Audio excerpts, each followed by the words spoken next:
حضرت سیدنا عثمان غنی رضی اللہ تعالیٰ عنہ ایک مرتبہ ایک مقام پہ وضو کرنے کے لیے تشریف فرما ہوئے۔ آپ بیٹھے، وضو کرتے کرتے آپ مسکرانے لگے۔ سیدنا عثمان غنی جب مسکرانے لگے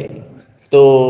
ساتھ کھڑے ساتھیوں نے پوچھا، حضور آپ کے مسکرانے کا سبب کیا ہے، وجہ کیا ہے؟ تو آپ نے فرمایا اور تو کوئی نہیں، لیکن ایک مرتبہ میں نے دیکھا تھا کہ تاجدار کائنات وضو فرما رہے تھے، والضحیٰ کے چہرے پر مسکراہٹ تھی۔ میں بس آقا علیہ الصلوۃ والتسلیم کی سنت کو زندہ کر رہا ہوں۔ باقی ساتھیوں نے پوچھا کہ آقا علیہ الصلوۃ والتسلیم کی مسکراہٹ کی وجہ کیا تھی، آپ کے مسکرانے کی؟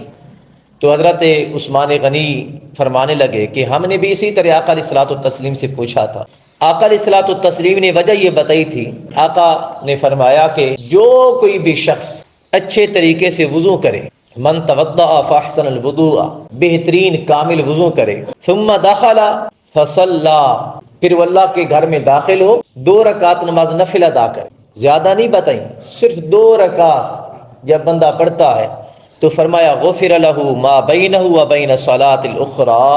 حتی یصلیھا، فرمایا رب تعالی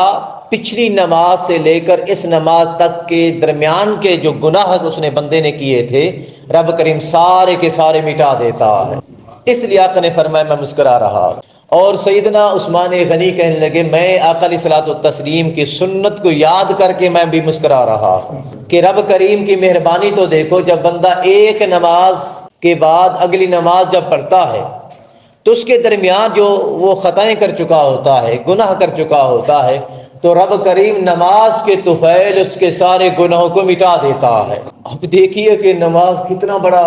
اجر کا کام، کتنی بڑی فضیلت کا کام، ایک تو ثواب ملا جا رہا ہے اور ساتھ ہی گناہ بھی مٹ رہے ہیں۔ اس لیے رب کریم نے دن میں 5 مرتبہ نماز رکھی، کیونکہ انسان خطا کا پتلا ہے، وہ بار بار خطائیں کرتا ہے، گناہ کرتا ہے، سیاہ کاری میں رہتا ہے،